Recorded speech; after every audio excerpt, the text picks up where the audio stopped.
वीर बाल दिवस के रूप में मनाने की घोषणा भी की है।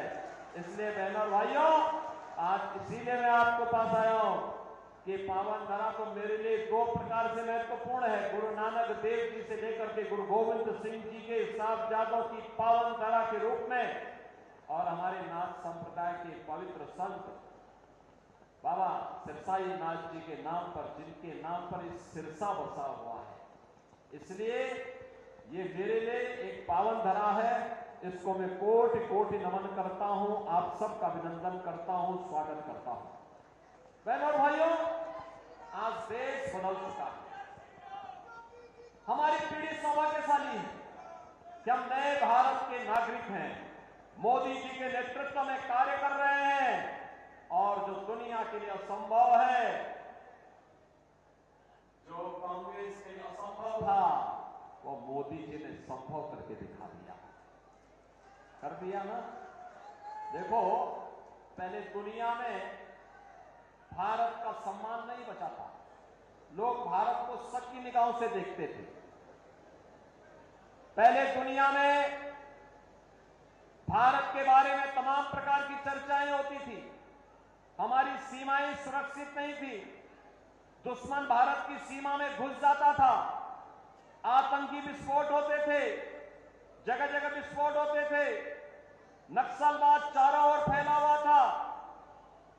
विकास कार्य ठप पड़े थे। जब सुबह उठते थे तो पहला समाचार भ्रष्टाचार का, और सायंकाल होते होते आतंकी वारदात की घटनाएं आने लगती थी। निर्दोष लोग मारे जाते थे, सेना के जवान शहीद होते थे। गरीबों के कल्याण के लिए कोई योजना नहीं थी। कोई गरीब भूख से मरता था, किसान आत्महत्या करता था, दवा के भाव में मरीज दम तोड़ता था, बेटी और व्यापारी सुरक्षित नहीं थी। बहनों और भाइयों, पिछले 10 वर्ष में मोदी जी ने भारत की तस्वीर और तकदीर को बदला है। ये तस्वीर और तकदीर को कैसे बदल दिया है? आज भारत का सम्मान दुनिया में बढ़ा है। दुनिया में कोई संकट आता है, लोग दुनिया भारत की तरफ देखती है। सीमाएं सुरक्षित हैं। अब कोई दुश्मन भारत की सीमाओं का अतिक्रमण नहीं कर सकता है, क्योंकि नया भारत है। और आतंकी वारदात तो नहीं होती, इस पे नकेल कसा गया। लेकिन अगर पटाखा भी जोर से फट जाए ना, तो सबसे पहले पाकिस्तान सफाई देता है कि नहीं, मैंने नहीं किया है। उसे मालूम है, अगर समय रहते सफाई नहीं दी तो ये भारत है, छेड़ता नहीं है। लेकिन अगर कोई छेड़ता है तो उसको छोड़ता भी नहीं है, वो भयभीत रहता है। बहनों और भाइयों, भय बिनु होई न प्रीति, ये वही है। जब ताकत होती है ना, तो हर व्यक्ति शांति और सौहार्द के लिए आपके सामने झुकता है। और आज भारत ने दुनिया को एहसास कराया है।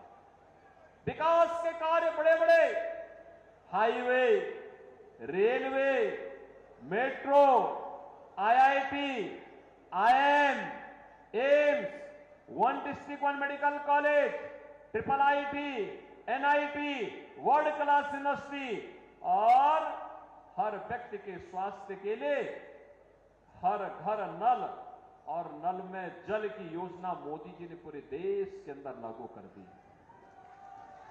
देखो, कांग्रेस के लोग भूखों मरते थे, गरीबों को भूखों मारते थे, उनका राशन खा जाते थे। और बहनों और भाइयों, भाजपा की सरकार में 80 करोड़ लोगों को फ्री में राशन मिल रहा है। मैं बोलना चाहता हूं, जो लोग पाकिस्तान का राग अलाप रहे हैं, उनको बोलो, 23 से 24 करोड़ की आबादी का पाकिस्तान भूखों मर रहा है। वहां की जनता सड़कों पर है, तोड़फोड़ आगजनी हो रही है, 1 किलो गेहूं के लिए छीना झपटी हो रही है। और मोदी जी के नेतृत्व में भारत ने 10 वर्ष में 25 करोड़ लोगों को गरीबी रेखा से उभारने का काम किया है। 60 करोड़ लोगों को देश के अंदर 5 लाख रुपए का स्वास्थ्य बीमा का कवर मिल रहा है। 50 करोड़ गरीबों के जनधन अकाउंट खुल गए हैं। 12 करोड़ किसानों को किसान सम्मान निधि का लाभ, 12 करोड़ घरों में शौचालय का निर्माण, 10 करोड़ गरीबों को उज्ज्वला योजना का कनेक्शन, और 4 करोड़ गरीबों के मकान बन गए हैं। और मोदी जी ने घोषणा की है, तीसरी बार सरकार बनेगी, 70 वर्ष से ऊपर के हर एक बुजुर्ग को 5 लाख रुपए हर वर्ष स्वास्थ्य के लिए उपलब्ध करवाएंगे। मोदी जी ने घोषणा की है, तीसरी बार सरकार बनते ही जितने बचे हुए गरीब होंगे उनको भी एक एक मकान उपलब्ध करवाएंगे। मोदी जी ने घोषणा की है, तीसरी बार सरकार बनाएंगे, सोलर स्कीम के अंतर्गत हर घर को फ्री में बिजली उपलब्ध करवाने का काम भी करेंगे। बहनों और भाइयों, यहां विकास भी है, गरीब कल्याण भी है, देश की सुरक्षा भी है, आतंकवाद का सफाया भी है और भारत का सम्मान भी है। और साथ साथ रामलला का भव्य मंदिर के निर्माण का कार्य भी तेजी के साथ आगे बढ़ गया है। रामलला अयोध्या में विराजमान हो गए। बहनों और भाइयों, मैं आपसे पूछना चाहता हूं, मोदी जी ने जो ये किया, इसमें किसी के साथ भेदभाव हुआ है क्या? अरे इसमें तो कोई भी जाति, हर जाति, मत, मजहब, क्षेत्र, भाषा, पूरे देश के 140 करोड़ लोगों को उन्होंने परिवार मान करके दिया। सबका साथ, सबका विकास की बात मोदी जी ने की। और बहनों और भाइयों, एक तरफ सबका साथ और सबके विकास की भाव, सुरक्षा सबको, लेकिन तुष्टीकरण किसी का नहीं। हमने तुष्टीकरण नहीं, संतुष्टीकरण पर ध्यान दिया।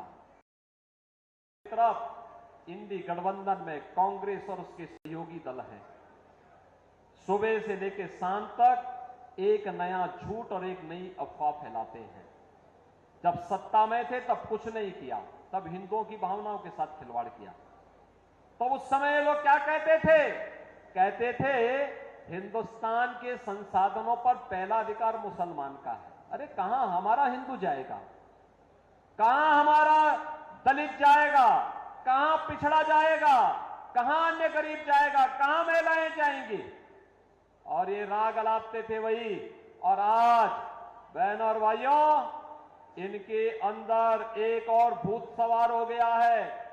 कांग्रेस ने अपने घोषणा पत्र में इतनी खतरनाक घोषणा कर दी है, अब कहती है कि कांग्रेस सत्ता में आई तो सत्ता में आने के बाद गरीबी हटाने के लिए देश के हर नागरिक की संपत्ति का सर्वे करवाएगी। सर्वे करा करके विरासत टैक्स लगाएगी।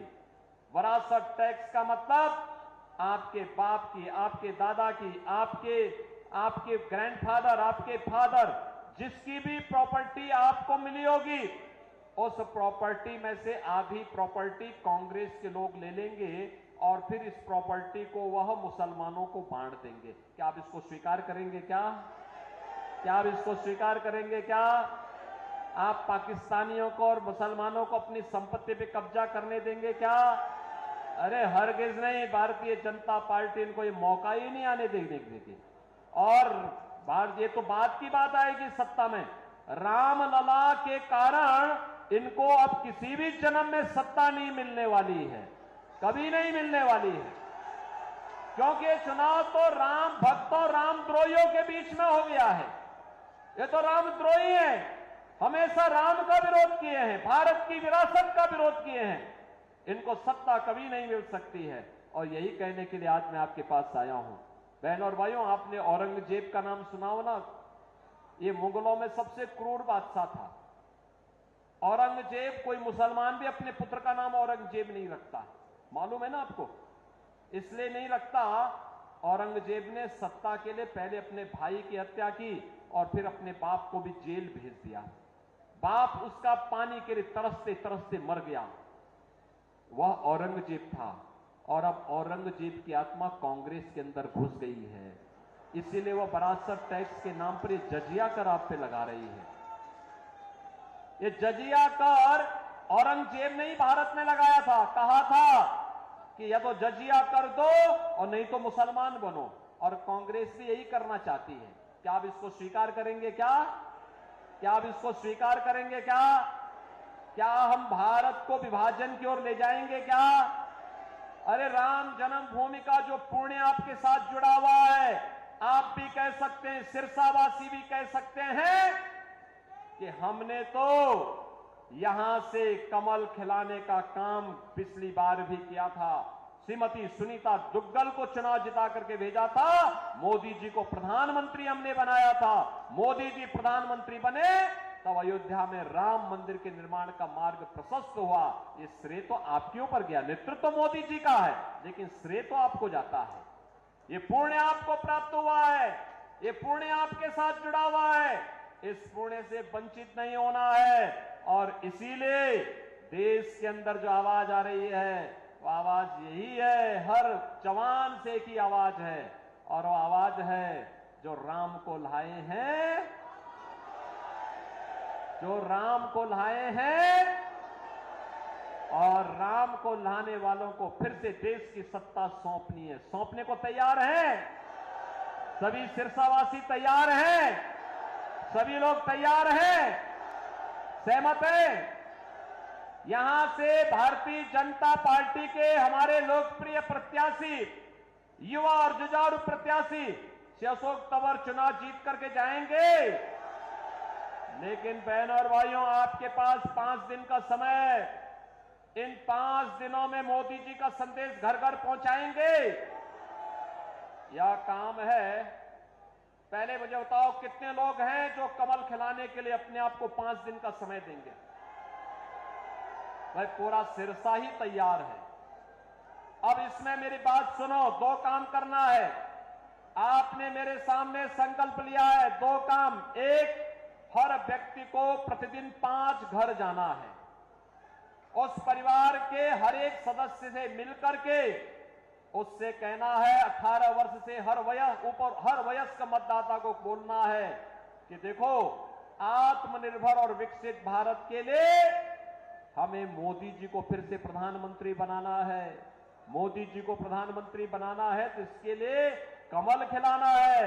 और श्री अशोक तंवर जब यहां से चुनाव जीत करके जाएंगे तो मोदी जी 400 पार के लक्ष्य के साथ जाएंगे, तो बहनों और भाइयों, सारी समस्याओं का समाधान करेंगे। जाएंगे 5 दिन में 25 घर, और चुनाव के दिन उन 25 घरों को मतदान भी कराना है। कराएंगे? सहमत हैं?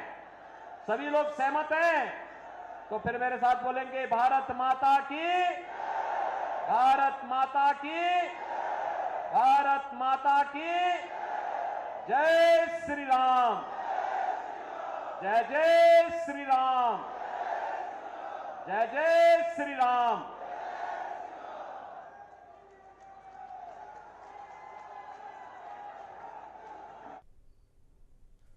तो अभी आप हरियाणा से मुख्यमंत्री योगी आदित्यनाथ को सुन रहे हैं।